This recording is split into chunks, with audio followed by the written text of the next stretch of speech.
আসসালামাইকুম বন্ধুরা, সারাটা দিন রইলাম।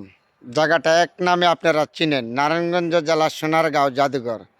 শুধু আমার মুখের বাংলাদেশের মানুষ না, অল বিশ্বে চিনে এক ডাকে। ইতিহাসের পাতায় লেখা আছে, বাংলাদেশ গণতান্ত্রিক সরকার তার গ্যাজেটের মাধ্যমে আসছে। অল বিশ্বে আন্তর্জাতিকভাবে চিনে সোনারগাঁও জাদুঘর।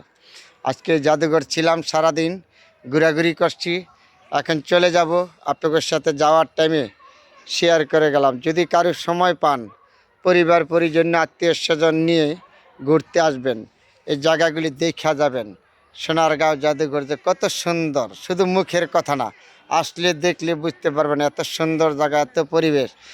যখন সময় পাবেন পরিবার পরিজনতা প্রেমিকা ডার্লিং নিয়ে আসবেন, সবাই ঘুরে যাবেন। আজকের মতন তো আমি বিদায় নিলাম, সারাদিন ছিলাম।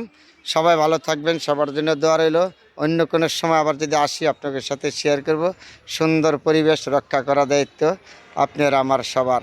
মন মানসিকতা ভালো থাকবে, ঘুরবেন, যাবেন, আসবেন। তাহলে আজকের জন্য বিদায় নিলাম নারায়ণগঞ্জ সোনারগাঁও জাদুঘরের সামনের থেকে।